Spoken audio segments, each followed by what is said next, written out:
كما صليت على إبراهيم وعلى آل إبراهيم إنك حميد مجيد اللهم بارك على محمد وعلى آل محمد كما باركت على إبراهيم وعلى آل إبراهيم إنك حميد مجيد. أعوذ بالله من الشيطان الرجيم. بسم الله الرحمن الرحيم.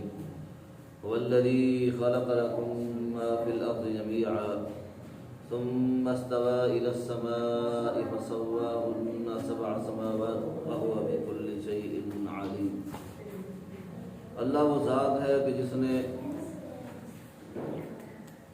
پیدا کیا تمہارے لیے جو کچھ زمین میں ہے سب کا سب.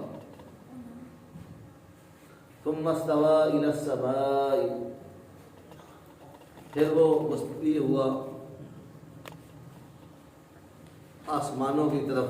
فسواهن سبع سماوات بس برابر کیا ان کو 7 آسمانوں کو. وَهُوَ بِكُلِّ شَيْءٍ عَلِيمٌ اور وہ ہر چیز کا جاننے والا ہے. اللہ رب العزت نے کائنات کی ہر چیز وہ حضرت انسان کے لیے پیدا فرمائی ہے. کائنات کا ذرہ ذرہ اللہ کریم نے انسان کے فائدے کے لیے بنایا ہے. هو الذي خلق لكم ما في الارض جميعا وہ ذات کہ جس نے جو کچھ زمین میں پیدا فرمایا ہے. لکم اللہ فرماتے ہیں انسان میں تیرے لیے پیدا کیا ہے. آسمانوں کو اتنے بڑے آسمانوں کو اے انسان میں نے تیرے لیے پیدا کیے ہیں. اتنی بڑی زمین کو اے انسان میں نے تیرے لیے پیدا کیا ہے. اتنے بڑے سمندر کو اللہ فرماتے ہیں انسان میں نے تیرے لیے پیدا کیا ہے. میں نے اتنا بڑا سورج تیرے لیے گرمایا ہے اور دن کی روشنی کا اجالا تیرے لیے بنایا ہے. رات کو جب اندھیرا چھا جاتا ہے تاریکی چھا جاتی ہے اے انسان وہ میں نے تیرے لیے بنائی ہے. یہ شجر و حجر یہ میں نے تیرے لیے بنائے ہیں. یہ پانی کے کنویں اللہ فرماتے ہیں میں تیرے لیے بنائے ہیں. اتنے بڑے پہاڑ یہ میں نے تیرے لیے بنائے ہیں. یہ ہواؤں کا سلسلہ یہ بادلوں کا سلسلہ یہ سب اللہ فرماتے ہیں میں نے تیرے لیے بنائے ہیں. حتیٰ کہ سانپ اور بچھو جو ڈسنے والے ہیں جو انسان کو تکلیف پہنچانے والے ہیں حتیٰ کہ اگر وہ انسان کو ڈس لے تو انسان کے وہ دشمن بن جاتے ہیں. انسان موت کے گھاٹ اتر جاتا ہے. موت کے گھاٹ اتر جاتا ہے. موت سے دو چار ہو جاتا ہے اگر سانپ یا بچھو ڈس لے. حالانکہ یہ تکلیف دہ ضرور ہے لیکن ہے یہ انسان کے فائدے کے لیے. سائنس آج کہتی ہے کہ زمین کے اندر اتنے زہریلے مادے پائے جاتے ہیں. اگر یہ چیزیں سانپ بچھو وغیرہ یہ حشرات الارض اگر یہ زمین کے ان زہریلے مادوں کو نہ چوسیں تو اس زمین پر انسان کی زندگی ناممکن ہو جائے. انسان کا زندہ رہنا ناممکن ہو جائے. انسان اس دنیا پر اس زمین کے اوپر زندگی نہیں گزار سکتا اگر وہ زہریلے مادے پائے جائیں. اس لیے اللہ رب العزت نے یہ حشرات الارض یہ سانپ اور بچھو اللہ نے اس لیے پیدا کیے ہیں جو زمین کے زہریلے مادوں کو چوستے ہیں اور خود اپنے اندر زہر جمع کرتے ہیں اور یہ انسان کے سراسر فائدے کے لیے. اور اللہ رب العزت نے 6 دنوں میں اتنا بڑا کائنات کا نظام بنایا ہے. اللہ فرماتے ہیں قُلْ أَإِنَّكُمْ لَتَكْفُرُونَ بِالَّذِي خَلَقَ الْأَرْضَ فِي يَوْمَيْنِ وَتَجْعَلُونَ لَهُ أَنْدَادًا ذَلِكَ رَبُّ الْعَالَمِينَ. اللہ فرماتے ہیں اے پیارے پیغمبر علیہ السلام لوگوں میں اعلان فرما دو. 24واں پارہ ہے سورۃ حامیم السجدہ ہے. اس کے اندر اللہ کریم ارشاد فرماتے ہیں اے پیارے پیغمبر اعلان فرما دو کیا تم کفر کرتے ہو اَإِنَّكُمْ لَتَكْفُرُونَ بِالَّذِي خَلَقَ الْأَرْضَ فِي يَوْمَيْنِ، اس ذات کا تم کفر کرتے ہو، اس ذات کا انکار کرتے ہو جس نے پوری زمین کو 2 دنوں کے اندر پیدا فرمایا ہے، اور اتنا بڑا نظام، اتنی بڑی زمین کا نظام اس نے 2 دنوں میں پیدا فرمایا ہے۔ وَتَجْعَلُونَ لَهُ أَنْدَادًا ذَلِكَ رَبُّ الْعَالَمِينَ، اے انسان تو کتنا ظالم ہے، تو پھر اللہ کا شریک ٹھہرانا شروع کر دیتا ہے۔ یہ ہے اللہ رب العالمین جس نے اتنی بڑی زمین کو 2 دنوں میں پیدا فرمایا۔ وَجَعَلَ فِيهَا رَوَاسِيَ مِنْ فَوْقِهَا وَبَارَكَ فِيهَا وَقَدَّرَ فِيهَا أَقْوَاتَهَا فِي 4 أَيَّامٍ سَوَاءً لِلسَّائِلِينَ۔ اللہ فرماتے ہیں اللہ نے اس کے اندر پہاڑوں کو گاڑ دیا ہے، زمین جو ہل رہی تھی، جو کام رہی تھی، اس پر زندگی ناممکن تھی، اگر ہلتی رہے زمین تو انسان اس پر زندہ کیسے رہ سکتا ہے؟ اللہ رب العزت نے اس کے ٹھہراؤ کے لیے، اس کو روکنے کے لیے، اس کو جمانے کے لیے اللہ رب العزت نے پہاڑوں کو گاڑ دیا ہے تاکہ زمین ہل نہ سکے۔ اس پر کیل ٹھونکے ہوئے ہیں اللہ رب العزت نے، پہاڑوں کے کیل ہیں جو زمین پر لگے ہوئے ہیں، اس لیے زمین رکی ہوئی ہے، تھمی ہوئی ہے اپنی جگہ پر، ہل نہیں رہی۔ اگر ہلے تو یہاں انسان زندہ نہیں رہ سکتا۔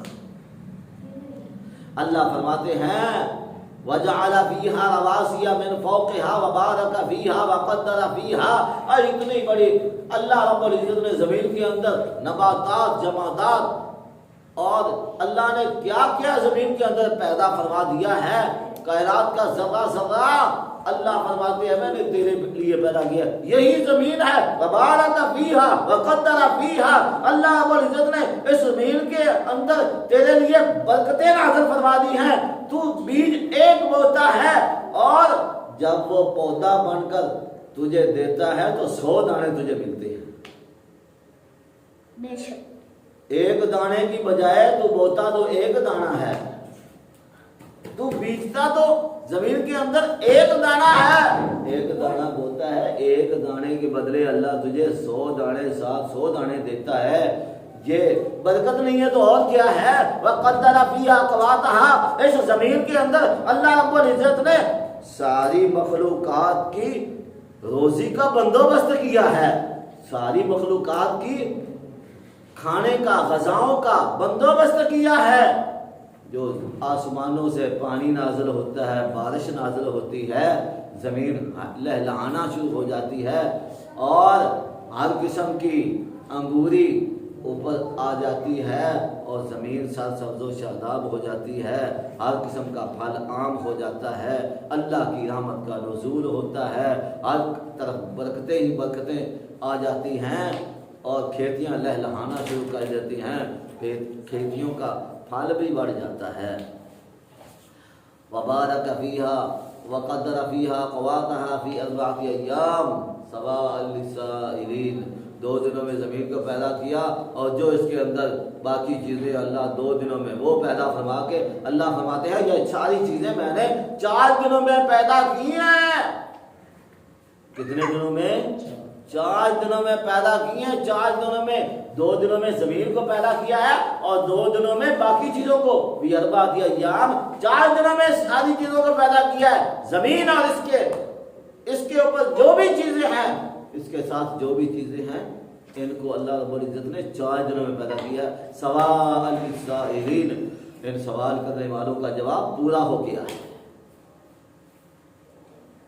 فقضاهن ثم استوى الى السماء وهي دخان فقال لها وللارض ائتيا طوعا او كرها قالتا اتينا طائعين۔ اللہ فرماتے ہیں اللہ رب العزت نے پھر مستوی ہوا آسمانوں کی طرف، ثم استوى الى السماء فسواهن 7 سماوات، اللہ رب العزت آسمانوں کی طرف مستوی ہوئے، آسمانوں کو اللہ رب العزت نے 2 دنوں میں بنا دیا۔ 2 دن آسمان بنانے پہ لگے، ایک آسمان نہیں، وَهِيَ دُخَانٌ، ثم استوى الى السماء وهي دخان، وہ دھواں نما ہے، وہ آسمان دھواں نما ہے۔ اے انسان، تو کوئی چھت بنایا، چھوٹی سی چھوٹی چھت بھی تو بغیر ستونوں کے، بغیر دیواروں کے کھڑی نہیں کر سکتا۔ یہ اللہ رب العزت کی کارکردگی ہے، یہ اللہ کا کرشمہ ہے جس نے اتنی بڑی چھت کو بغیر ستونوں کے اور بغیر دیواروں کے کھڑا کیا ہوا ہے، اور جب سے اس نے آسمانوں کو بنایا ہے ابھی تک وہ نہ گرے ہیں، نہ ان میں کوئی شگاف پیدا ہوا ہے۔ یہ ہے اللہ کی کارکردگی، یہ ہے اللہ کی پیدائش۔ اللہ کی پیدائش، تمہاری جو پیدائش ہے، اللہ رب العزت فرماتے ہیں اَأَنْتُمْ أَشَدُّ خَلْقًا أَمِ السَّمَاءُ بَنَاهَا رَفَعَ سَمْكَهَا فَسَوَّاهَا وَأَغْطَشَ لَيْلَهَا وَأَخْرَجَ ضُحَاهَا وَالْأَرْضَ بَعْدَ ذَلِكَ دَحَاهَا۔ اللہ فرماتے ہیں اے لوگو، کیا تمہارا پیدا کرنا سخت ہے یا اتنے بڑے آسمانوں کا پیدا کرنا سخت ہے؟ اور تم سخت ہو یا آسمان اتنا بڑا یہ بڑھانا سخت ہے؟ اور اس اتنے بڑے آسمان کو اللہ رب العزت نے ایک آسمان نہیں بنایا، یہ تو آسمان دنیا جو ہمیں نظر آتا ہے اس کو اللہ پاک نے ستاروں کے ساتھ مزین فرما دیا ہے، یہ اس کی خوبصورتی کا سبب ہے۔ اس پر چاند اور سورج بھی لگا دیے ہیں، دن کو سورج نکلتا ہے اور رات کو چاند نکل آتا ہے، ستارے ٹمٹمانے لگتے ہیں، اور آسمان کتنا خوبصورت لگتا ہے، اور اس سے تم راتوں کو رہنمائی بھی حاصل کرتے ہو، ٹائم کا اندازہ بھی لگاتے ہو، راستوں کا اندازہ بھی لگاتے ہو۔ یہ ہے اللہ رب العالمین جس نے اتنے بڑے آسمانوں کو صرف 2 دنوں میں پیدا فرمایا ہے۔ وَأَوْحَىٰ فِي كُلِّ سَمَاءٍ أَمْرَهَا وَقَضَاهُنَّ 7 سَمَاوَاتٍ وَأَوْحَىٰ فِي كُلِّ سَمَاءٍ أَمْرَهَا وَزَيَّنَّا السَّمَاءَ الدُّنْيَا بِمَصَابِيحَ وَحِفْظًا ذَلِكَ تَقْدِيرُ الْعَزِيزِ الْعَلِيمِ۔ اللہ فرماتے ہیں یہ اللہ رب العزت نے فیصلہ فرمایا ہے۔ وَقَضَاهُنَّ 7 سَمَاوَاتٍ، اللہ رب العزت نے 7 آسمانوں کو پیدا فرمایا اور 7 آسمانوں کو 2 دنوں میں پیدا فرمایا ہے، اور اس کے اندر جو جو اس نے وحی کرنی تھی ہر آسمان کو الگ الگ وحی کر دی، الگ الگ ان کو وحی کر کے ان کے کام سونپ دیے۔ مفسرین نے لکھا ہے یہ وحی کیا تھی، یعنی ہر آسمان پر جو فرشتے مقرر کیے ان کی ڈیوٹیاں لگا دی کہ تم نے یہ وظیفہ پڑھنا ہے، تم نے یہ وظیفہ پڑھنا ہے، تم نے یہ وظیفہ پڑھنا ہے۔ اور رسول اللہ صلی اللہ علیہ وسلم ارشاد فرماتے ہیں کہ آسمان اتنے بڑی وسعت